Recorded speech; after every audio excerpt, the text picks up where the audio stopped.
Hi, so I wanted to send out a message to 1L students. You've been in class, some of you, for about a week or two, and I'm already hearing from people, I'm confused. And that's actually a good thing. Being confused at this point is a wonderful thing, and it is a natural thing. And let me tell you why that's the case. We are dealing with the common law. And within the common law, we have hundreds of thousands of cases that actually can go different ways. In fact, in every case that you are reading, there is both sides of an argument, and the court is being asked to decide for one party or for the other party, which means that these were difficult cases. These were not slam dunk cases, in other words. There were arguments for both parties. And indeed, what a lawyer is supposed to do is to be able to see those arguments for both parties. So that's one reason why you're confused. The other reason is that often what we learn in class is doctrine. That is what is supposed to happen in a case, what is supposed to be the law in a case. But when a court actually comes down to applying the actual facts to the law, you get a whole bunch of different results, often which may actually go against the very doctrine that you are in fact learning. There is also a lot of tension in the common law. So we might have a grand theme to a course. For example, in contracts, that contracts are supposed to be about individual volition, and there's supposed to be this thing called the meeting of the minds. Yet over and over again, we see courts, in fact, telling parties that they have entered into contracts where they may not actually have intended to enter into contracts.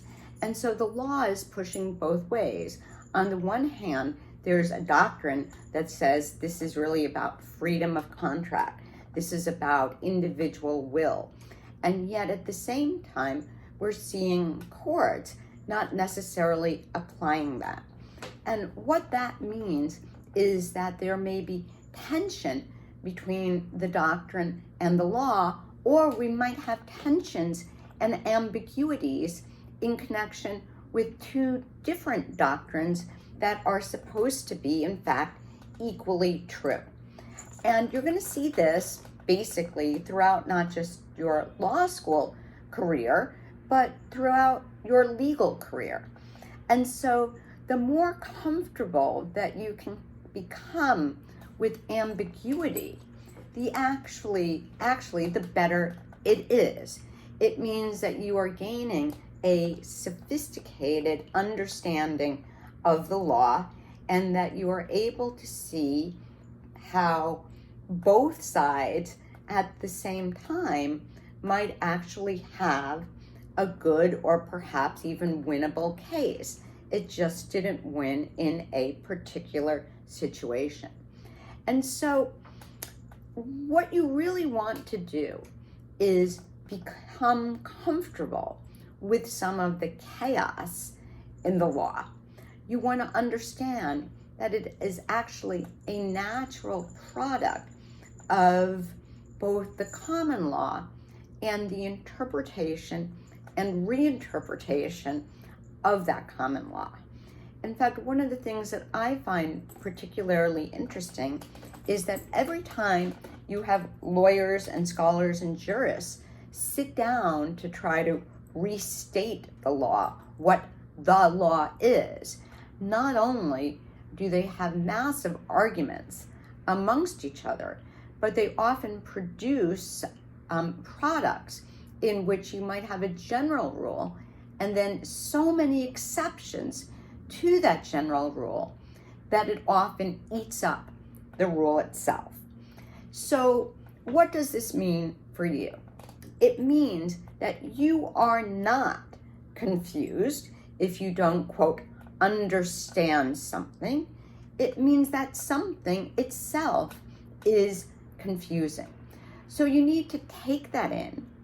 You need to understand that when you think you're going to law school to learn, quote, the law, really what you're learning is a lot of different interpretations of what the law, any law, might actually mean. So the more comfortable that you can become with this, the better you're going to be as a lawyer.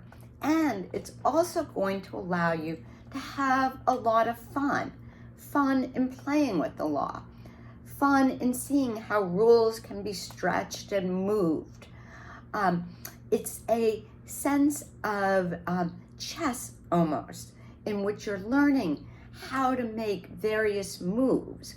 And in those various moves, that is where we in fact find the law. So in conclusion, don't blame yourself. Don't think there's something wrong with yourself. Don't think you're missing something. It will come to you with time. Be patient and come to understand that there is no one right answer.